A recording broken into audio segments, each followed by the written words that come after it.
Hello അസ്സലാമു അലൈക്കും. ഷിൻസിസ് വ്ളോഗിലെ പുതിയൊരു വീഡിയോയിലേക്ക് എല്ലാവർക്കും സ്വാഗതം. എല്ലാവരും സുഖമായിരിക്കുന്നുണ്ടല്ലോ? അൽഹംദുലില്ലാ, ഞങ്ങളും ഇവിടെ സുഖമായിരിക്കുന്നു കേട്ടോ. അപ്പം ഞാൻ ഇന്ന് വന്നിട്ടുള്ളത് നമുക്ക് ഈസി ആയിട്ടും ഉണ്ടാക്കിയെടുക്കാൻ പറ്റിയിട്ടുള്ള ഒരു റെസിപ്പി ആയിട്ടാണ്. അപ്പോൾ നമുക്ക് ബ്രേക്ക്ഫാസ്റ്റ് ആയിട്ടും അതുപോലെ ഡിന്നറായിട്ടും കഴിക്കാൻ പറ്റിയിട്ടുള്ള ഒരു സംഭവമാണ് കാണിക്കുന്നത് കേട്ടോ. അപ്പോൾ ഇത് നമുക്ക് ചോറും അരിപ്പൊടിയൊക്കെ വെച്ചിട്ടുള്ള ഒരു പലഹാരമാണ്. അപ്പോൾ ഒട്ടും എണ്ണ ഒന്നും കുടിക്കാത്ത പെട്ടെന്ന് തയ്യാറാക്കി എടുക്കാൻ പറ്റിയിട്ടുള്ളതാണ് കേട്ടോ. അപ്പോൾ നമുക്കിത് എങ്ങനെ ഉണ്ടാക്കി എടുക്കാൻ നോക്കിയാലോ. അപ്പോൾ ഒരു കപ്പ് അരിപ്പൊടി എടുത്തിട്ടുണ്ട്. അപ്പോൾ അതിലേക്ക് ഒരു കപ്പ് ചോറുമാണ് എടുത്തിട്ടുള്ളത് കേട്ടോ. അപ്പം ഞാൻ സെയിം അളവിലുള്ള രണ്ട് പാത്രമാണ് കാണിക്കുന്നത് കേട്ടോ. അപ്പോൾ നിങ്ങൾക്ക് അളവ് മനസ്സിലാവാൻ വേണ്ടിയിട്ടാണ്. അപ്പം നല്ലോണം നിറച്ച് ഇങ്ങനെ കൂമ്പിച്ച പോലെ എടുക്കുകയാണെങ്കിൽ അതിനനുസരിച്ചിട്ടുള്ള ചോറ് എടുക്കുക കേട്ടോ. അപ്പോൾ ഇത് ഞാൻ നല്ലോണം നിറച്ച് ഇങ്ങനെ എടുത്തിട്ടില്ല അരിപ്പൊടി. അപ്പോൾ അത് ആ ഒരു അളവിലേക്കുള്ള ചോറും എടുത്തിട്ടുണ്ട്. അപ്പം ഞാൻ ഈ കാണിക്കുന്നത് പോലെ ഒരേ അളവ് പോലെ തന്നെ ചെയ്തെടുക്കുക കേട്ടോ. അങ്ങനെ ആകുമ്പോൾ നമുക്ക് പിന്നീട് വെള്ളം ചേർക്കേണ്ടി വരില്ല. പിന്നെന്താന്ന് വെച്ചാൽ ഇത് ഫ്ലോപ്പായിട്ട് പോവുകയില്ല കേട്ടോ. അതാണ്. അപ്പം അതിലേക്ക് അരക്കപ്പ് തേങ്ങയും 1 ടീസ്പൂൺ ചെറിയ ജീരകമാണ് എടുത്തിട്ടുള്ളത് കേട്ടോ. അപ്പം തേങ്ങ അരക്കപ്പ് തന്നെ മതി. ജീരകം 1 ടീസ്പൂണിൽ വേണമെങ്കിൽ കുറച്ച് കൂടണമെങ്കിൽ കൂടാം. പക്ഷെ ഇത് പാകമാണ്. നമുക്ക് ജീരകം കടിക്കാനൊക്കെ കിട്ടും കേട്ടോ. നല്ലൊരു ഫ്ലേവറും കിട്ടും. അപ്പം ഞാനൊരു പാത്രം എടുത്തിട്ടുണ്ട്. അപ്പം അതിലേക്ക് ഞാനിത് ഈ ഒരു അരിപ്പൊടി ചേർത്ത് കൊടുക്കുക. നിങ്ങൾ ഏത് കപ്പിലാണോ ഏത് ഗ്ലാസ്സിലാണോ അരിപ്പൊടി എടുക്കണമെന്ന് വെച്ചെങ്കിൽ ആ ഗ്ലാസ്സിൽ തന്നെ തേങ്ങയും അതുപോലെ ചോറും അളന്നെടുത്താൽ മതി. അപ്പം ഞാൻ ഇതാ ഒരേ അളവിൽ തന്നെ ചോറും പൊടിയും ഒക്കെ ഇട്ട് കൊടുത്തിട്ടുണ്ട്. അപ്പം അതിലേക്ക് നമുക്ക് ആ ജീരകവും അതുപോലെ ഈ ചിരവി വെച്ചിട്ടുള്ള തേങ്ങയും ചേർത്ത് കൊടുക്കുകയാണ് കേട്ടോ. അപ്പം ഇതും ചേർത്തിട്ട് നമുക്ക് നല്ലോണം മിക്സ് ചെയ്തെടുക്കണം. അപ്പം അതിൽ ഞാൻ പാകത്തിനുള്ള ഉപ്പും കൂടെ ചേർത്ത് കൊടുക്കുന്നുണ്ട്. എന്നിട്ട് നമുക്കിത് നല്ലോണം മിക്സ് ചെയ്ത് കൊടുക്കണം കേട്ടോ. അപ്പം ഈ പൊടിയും ചോറും തേങ്ങയും കൂടിയിട്ട് മിക്സ് ആവണം. അപ്പം അതുവരെ നമുക്ക് നല്ലോണം ഒന്ന് മിക്സ് ചെയ്ത് കൊടുക്കാം. അപ്പം അത് നല്ലോണം മിക്സ് ചെയ്ത് കൊടുത്തിട്ടുണ്ട്. അപ്പം ഞാനിതാ ഒരു മിക്സിയുടെ ജാർ എടുത്തിട്ടുണ്ട്. അപ്പം ഞാൻ കുറച്ച് വലുത് തന്നെ എടുത്തിട്ടുള്ളത് കേട്ടോ. അപ്പം ജ്യൂസും അതുപോലെ ഞാൻ അരിയൊക്കെ അരക്കാൻ വേണ്ടിയിട്ട് ആട്ടാൻ വേണ്ടി എടുക്കുന്ന ആ ഒരു ജാറാണ് എടുത്തിട്ടുള്ളത് കേട്ടോ. അപ്പം എന്താണെന്ന് വെച്ചാൽ നമുക്കിത് വെള്ളം ഇല്ലാണ്ട് അരക്കാൻ വേണ്ടിയിട്ടാണ് അങ്ങനെ എടുത്തിട്ടുള്ളത്. മറ്റു ജാറിലാകുമ്പോൾ നമുക്ക് വെള്ളം ഒഴിച്ചു കൊടുക്കേണ്ടി വരും. അപ്പം ഇതാ ഞാൻ പകുതി ചേർത്ത് കൊടുത്തിട്ടുണ്ട്. നമ്മൾ വെള്ളം ഒഴിക്കാണ്ട് അരക്കണതല്ലേ. അപ്പം പകുതി ചേർത്ത് കൊടുത്തിട്ടുണ്ട്. അപ്പൊ ഇനി നമുക്കിത് സാവധാനം അടിച്ചെടുക്കണം. വരണം കേട്ടോ. അപ്പൊ തുള്ളി പോലും വെള്ളം ചേർക്കരുത് കേട്ടോ. അപ്പൊ ഒറ്റയടിക്കിട്ട് കറക്കണ്ട. ഓഫാക്കി അങ്ങനെ ചെയ്താൽ മതി. പൾസ് ചെയ്തെടുത്താലും മതി. അതല്ലാന്നുണ്ടെങ്കിൽ നമ്മൾ ഒന്നേന്നുള്ളത് ഒന്ന് അടിക്കുക എന്നിട്ട് ഓഫ് ചെയ്യുക. അങ്ങനെ അരച്ചെടുത്താൽ മതി കേട്ടോ. അപ്പൊ ഇതാ ഈ ചോറും ഒക്കെ കൂടിയിട്ട് നല്ലോണം അരഞ്ഞു തന്നെ കിട്ടിയിട്ടുണ്ട്. അതിലൊന്നും ഒരു വറ്റ് പോലും ഉണ്ടാവൂല കേട്ടോ. അപ്പൊ അങ്ങനെ വേണം അരച്ചെടുക്കാൻ കേട്ടോ. അപ്പൊ നിങ്ങൾക്ക് ഇത് അരിഞ്ഞ് കിട്ടുമോ എന്നുള്ള സംശയമൊന്നും വേണ്ട, അരിഞ്ഞ് കിട്ടും കേട്ടോ. നമ്മൾ അതിൽ ചേർത്തിട്ടുള്ളത് ചോറും തേങ്ങയാണ്. അപ്പൊ രണ്ടും നമുക്ക് അരയാൻ ഒരു വെള്ളത്തിന്റെ അംശം ഉള്ളതല്ലേ. അപ്പൊ അതുകൊണ്ട് അരിഞ്ഞ് കിട്ടും. കണ്ടോ. അപ്പൊ ഇതുപോലെ അരച്ചെടുക്കുക. നമുക്ക് ആ ബ്ലേഡിലൊന്നും പറ്റിപ്പിടിക്കുകയോ ഒന്നും ചെയ്യില്ല കേട്ടോ. അപ്പൊ ഞാൻ പകുതിയല്ല ആദ്യം ചേർത്ത് കൊടുത്തത്. അപ്പൊ ബാക്കിയും കൂടെ ചേർക്കുകയാണ് കേട്ടോ. അപ്പൊ നമ്മൾ ആദ്യം മിക്സ് ചെയ്ത പാത്രം ഉണ്ടല്ലോ, ആ പാത്രത്തിൽ തന്നെ ഞാൻ ഇട്ട് കൊടുത്തിട്ടുള്ളത്. അപ്പൊ അത് ഞാൻ അടുത്തതും അരച്ചെടുത്തിട്ടുണ്ട് കേട്ടോ. ഒട്ടും വെള്ളം ചേർക്കാണ്ട് വേണം അരക്കാൻ. ഞാൻ പിന്നെയും പറയുന്നത് എന്താന്ന് വെച്ചാൽ ഇത് നമുക്ക് കുഴച്ചെടുക്കാനുള്ളത് കൊണ്ടാണ് കേട്ടോ. അപ്പൊ അതും അരച്ചിട്ടുണ്ട്. അപ്പൊ ഞാൻ അതും ആ ഒരു പാത്രത്തേക്ക് മാറ്റി. പിന്നെ ഞാൻ കുറച്ച് വെള്ളം ഇവിടെ എടുത്ത് വെച്ചിട്ടുണ്ട്. നമുക്ക് വെള്ളത്തിന്റെ ആവശ്യം വരികയാണെങ്കിൽ നമുക്ക് ഉപയോഗിക്കാൻ വേണ്ടിയിട്ടാണ്. അപ്പൊ ആ മിക്സിയുടെ ജാറിൽ തന്നെ കുറച്ച് വെള്ളം ഒഴിച്ച് വെച്ചിട്ടുണ്ട് കേട്ടോ. അപ്പൊ ഞാൻ എടുത്തിട്ടുള്ള ഒരു ചോറിന് അല്ലെങ്കിൽ ആ ഒരു പൊടിക്ക് നമുക്ക് പിന്നെ വെള്ളം അത്ര ഓവറായിട്ടൊന്നും വേണ്ടി വരില്ല. അപ്പൊ എനിക്കിത് നമുക്ക് ആ മാവ് പിടിച്ചപ്പോൾ തന്നെ നമുക്ക് അറിയാൻ പറ്റും വെള്ളം വേണോ എന്നുള്ളത് കേട്ടോ. ഇപ്പൊ ഞാൻ 2 ടീസ്പൂൺ വെള്ളം ഞാൻ ഒഴിച്ചു കൊടുത്തിട്ടുള്ളത് കേട്ടോ. എൻ്റെ കയ്യിലേക്ക് ഞാൻ 2 ടീസ്പൂൺ ആക്കിയിട്ടുള്ള വെള്ളമാണ് ഞാൻ ഒഴിച്ചു കൊടുത്തിട്ടുള്ളത്. കണ്ടല്ലോ. അപ്പൊ ഒന്നിങ്ങനെ കുടഞ്ഞു കൊടുക്കുക എന്നൊക്കെ പറയില്ലേ. അപ്പൊ അതുപോലെയാണ് ഇപ്പൊ എനിക്ക് ആവശ്യം വന്നിട്ടുള്ളൂ. അപ്പൊ അത് ചേർത്തിട്ട് ഇതാ നല്ലോണം മിക്സ് ചെയ്യാൻ. നമുക്ക് വെള്ളത്തിന്റെ കുറവുണ്ടെങ്കിൽ അപ്പൊ നമുക്ക് വീണ്ടും അതേപോലെ കയ്യിൽ ഒരു തുള്ളി വെള്ളം എടുത്തിട്ട് ഒന്ന് കുടഞ്ഞു കൊടുക്കുക. അപ്പൊ അങ്ങനെ ചെയ്താൽ മതി കേട്ടോ. അല്ലാതെ വെള്ളം ഒഴിച്ചു കൊടുക്കരുത്. കണ്ടോ. അപ്പൊ അതാ വീണ്ടും ഞാൻ 1 ടീസ്പൂൺ തന്നെ ഉണ്ടാവുള്ളൂ ആ വെള്ളം. അപ്പൊ അത് കുറച്ചും കൂടെ ആക്കിയിട്ട് ഇതാ നല്ലോണം ഒന്ന് നമുക്ക് കുഴച്ചെടുക്കുക. പിന്നെ ഈ ഒരു മാവ് ഇരിക്കേണ്ടത് ടൈറ്റ് ആയിട്ടുള്ള ഒരു മാവാണ് കേട്ടോ. നമ്മൾ ചപ്പാത്തി ഒക്കെ ഉണ്ടാക്കുമ്പോൾ ഒരു ടൈറ്റ് പോലെ കിട്ടൂലേ. അപ്പൊ അതുപോലെ വേണം നമുക്ക് മാവ് കിട്ടാൻ. അപ്പൊ വല്ലാണ്ട് വെള്ളം ആയിട്ട് കിട്ടരുത്. ഇങ്ങനെ എന്താ പറയുക ലൂസ് പോലെ ഉണ്ടാവൂലേ, സോഫ്റ്റ് ആയിട്ട് ലൂസായിട്ട് പോകുന്ന അതുപോലെ എടുക്കരുത് കേട്ടോ. കുറച്ച് ടൈറ്റ് ആയിട്ടാണ് ഇതുണ്ടാവേണ്ടത്. നമുക്ക് പരത്തിയിട്ട് ഇത് എണ്ണയിൽ ഇട്ട് കൊടുക്കാൻ പറ്റണം. കണ്ട, ഇതാണ് ഇതിന്റെ പാകം. കണ്ടോ, നമ്മളെ കയ്യിൽ വല്ലാതെ അങ്ങോട്ട് ഒട്ടിപ്പിടിച്ച് അങ്ങനെ പോകുന്നൊന്നുമില്ല കേട്ടാ. അപ്പൊ ആ ഒരു പാകം എപ്പോഴും ശ്രദ്ധിക്കുക. അതുപോലെ നമ്മൾ എടുത്ത ചോറും തേങ്ങയും ഒക്കെ ഒരേ അളവിൽ തന്നെ എടുക്കുക കേട്ടോ. ഞാൻ ഈ കാണിച്ച അളവിൽ അതേപോലെ തന്നെ എടുക്കുക. എന്നിട്ട് ഇതാ അതുപോലെ നമുക്ക് ആ മാവൊക്കെ ഒന്ന് ഉരുളാക്കിയിട്ട് വെക്കണം. അപ്പൊ ഈ ഒരു ബോൾസ് ഉണ്ടല്ലോ, ഇത് നമുക്ക് കുറച്ച് നീറ്റായിട്ട് ചെയ്തെടുത്താലാണ് നമുക്ക് ഇത് പരത്തുമ്പോൾ നല്ല വൃത്തിയിൽ കിട്ടുള്ളൂ കേട്ടോ.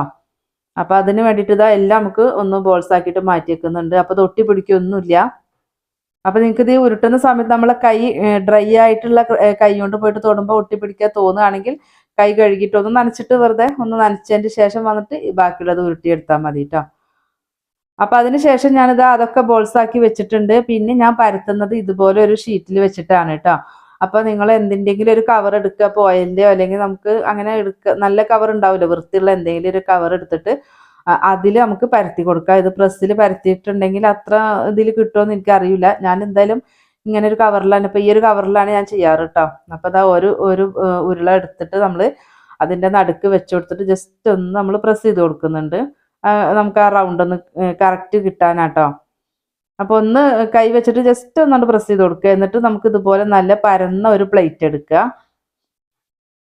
പരന്നൊരു പ്ലേറ്റ് എടുത്തിട്ട് ഇതാ ഇതുപോലെ അമർത്തി കൊടുക്കുക. എന്നിട്ട് നമുക്ക് ജസ്റ്റ് പൊന്തിച്ച് നോക്കിയിട്ട് അതിന്റെ കനം വലുപ്പമൊക്കെ നോക്കിയതിന് ശേഷം വേണം എണ്ണയിൽ ഇട്ട് കൊടുക്കാൻ. വേണ്ടാതാ ഞാൻ അതിൽ കാണിക്കാൻ വിട്ടുപോയിട്ടോ. അപ്പോൾ ഇത്രയും വലുപ്പത്തിലാണ് ഞാൻ ചെയ്തിട്ടുള്ളത്. പിന്നെ ഒത്തിരി കനം ആയിട്ടുണ്ടെങ്കിൽ നമുക്ക് ഇത് പൊള്ളച്ച് വരൂല കേട്ടോ, പൊള്ളച്ച് കിട്ടൂല, ശരിയായി കിട്ടൂല കേട്ടോ, ഉള്ളു വേവുക ഒന്നും ചെയ്യൂല. അപ്പൊ ഞാൻ അതാ ഒത്തിരി നൈസായിട്ടും പരത്തരുത്. ഞാൻ ഇടയ്ക്ക് കാണിച്ചു തരാം. അപ്പൊ ഞാൻ അതിന്റെ ഇടയിൽ അത് വിട്ടുപോയതാട്ടോ കാണിക്കാൻ. അപ്പൊ എന്നിട്ട് നമുക്ക് ഇതാ നല്ല ചൂടായിട്ടുള്ള എണ്ണയിൽ വേണം ഇട്ട് കൊടുക്കാൻ കേട്ടോ. എണ്ണ ചൂടില്ലാതെ ഇട്ട് കൊടുക്കരുത്. നല്ല ചൂടായ എണ്ണയിൽ ഇട്ട് കൊടുത്തിട്ടുണ്ടെങ്കിൽ അതിങ്ങനെ പൊള്ളച്ച് വരും കേട്ടോ. അപ്പൊ അതിന്റെ മുകളിലേക്ക് നമുക്ക് ജസ്റ്റ് ഒന്ന് ഇങ്ങനെ എണ്ണ ആക്കി കൊടുത്താലും മതി. അല്ലെങ്കിൽ നമുക്ക് ആ തവി വെച്ചിട്ട് പതുക്കനൊന്ന് പ്രസ് ചെയ്യല്ല, ഒന്ന് പതുക്കനെ അതിന്റെ മേലൊന്ന് ടെസ്റ്റ് ചെയ്ത് കൊടുത്താലും മതി. അപ്പൊ അത് പൊള്ളച്ച് വരും. അപ്പൊ ഈ കവറിൽ ഞാൻ കുറച്ച് എണ്ണ തടവി കൊടുക്കുന്നുണ്ട്, നമുക്ക് പെട്ടെന്ന് വിട്ട് കിട്ടാൻ വേണ്ടിയിട്ടാണ് കേട്ടോ. അപ്പൊ ഇതൊരു ഒറ്റ കവറായിരുന്നു. ഞാൻ രണ്ട് സൈഡും കട്ട് ചെയ്തിട്ട് ഒരു ഷീറ്റ് ആക്കിയിട്ട് വെച്ചതാണ് കേട്ടോ. അപ്പൊ നിങ്ങളുടെ കയ്യിൽ 2 ഷീറ്റിന്റെ പീസ് ആയാലും മതി. നമുക്ക് അതിന്റെ മുകളിൽ വെച്ച് കൊടുത്തിട്ട് അത് ഇതുപോലെ പരത്തി കൊടുത്താൽ മതി. കവർ വെച്ച് പരത്തുമ്പോൾ നല്ല നീറ്റായിട്ട് തന്നെ കിട്ടും കേട്ടോ, നല്ല വൃത്തിയിൽ തന്നെ കിട്ടും.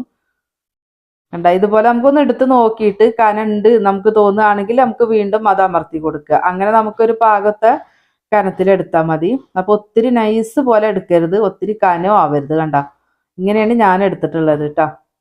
അപ്പൊ അത് നമുക്ക് കൈകൊണ്ട് നല്ല എടുത്ത് നമുക്ക് എണ്ണയിൽ ഇടാനും പറ്റും. ഒട്ടും അത് ഒട്ടി പിടിക്കുകയോ പൊട്ടിപ്പോവുകയോ ഒന്നും ചെയ്യൂല കേട്ടോ. എന്നിട്ട് അത് എണ്ണയിൽ ഇട്ട് കൊടുത്തിട്ട് നമുക്ക് 2 ഭാഗം ഒന്ന് പൊരിച്ചെടുക്കാം.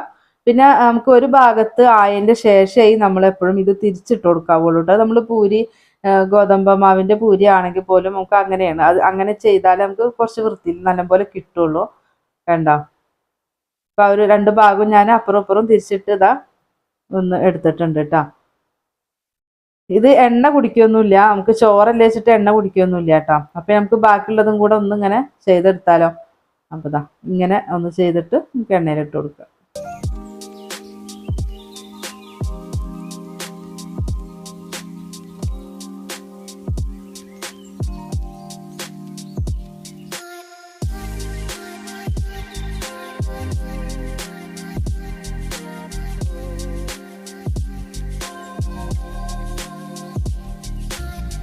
പിന്നെ നമ്മളിത് എണ്ണയിൽ ഇട്ട് കൊടുത്തിട്ട് നമ്മൾ ആ ഇട്ട ഭാഗം ഉണ്ടല്ലോ, ആ ഒരു ഭാഗം നമുക്ക് തിരിച്ച് ഇടേണ്ടത്. അപ്പൊ ആ ഒരു ഭാഗത്ത് നമ്മൾ എണ്ണ ഇങ്ങനെ തിളക്കൂലോ. അപ്പൊ നമുക്ക് ഈ ഒരു മാവയിലിട്ട് കൊടുക്കുമ്പോൾ, ഒരു പത്തിരിയിലിട്ട് കൊടുക്കുമ്പോൾ, അപ്പൊ അതൊക്കെ നിന്നാ പിന്നെ നമുക്ക് ആ എണ്ണയിൽ തന്നെ വെച്ചോണ്ടിരിക്കരുത് കേട്ടോ.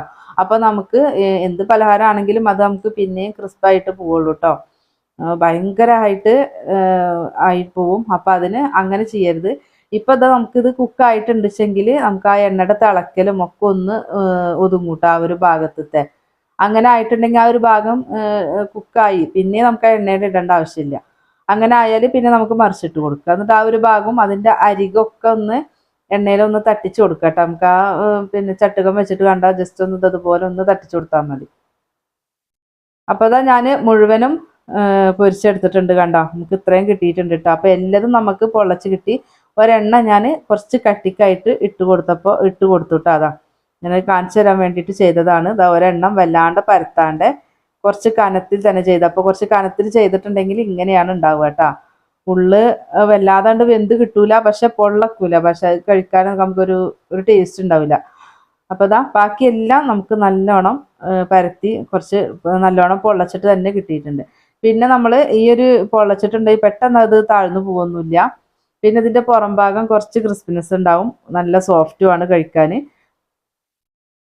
കണ്ട അപ്പോൾ ചോറും തേങ്ങയും അരിപ്പൊടിയും കൂടിയിട്ട് നമുക്ക് ഉണ്ടാക്കിയെടുത്തിട്ടുള്ള ഈ ഒരു പലഹാരം എങ്ങനെയുണ്ട്? എല്ലാവർക്കും ഇഷ്ടമായില്ലേ? അപ്പോൾ എല്ലാവരും ഒന്ന് ട്രൈ ചെയ്ത് നോക്കുക. നമ്മുടെ വീഡിയോസ് കാണുമ്പോൾ ഒന്ന് ലൈക്ക് അടിക്കാൻ മറന്നു പോകരുത് കേട്ടോ. പുതുതായിട്ട് കാണുന്നവരുണ്ടെങ്കിൽ ഒന്ന് സബ്സ്ക്രൈബ് ചെയ്തിട്ട് സപ്പോർട്ട് ചെയ്യാൻ കൂടി ചെയ്യണേ. അതുപോലെ നിങ്ങൾക്ക് ഈ ഒരു റെസിപ്പി ഇഷ്ടമായിച്ചെങ്കിൽ നിങ്ങൾ നിങ്ങളുടെ ഫ്രണ്ട്സിനും ഫാമിലിക്കും ഒക്കെ ഒന്ന് ഷെയർ ചെയ്ത് കൊടുക്കുക കേട്ടോ.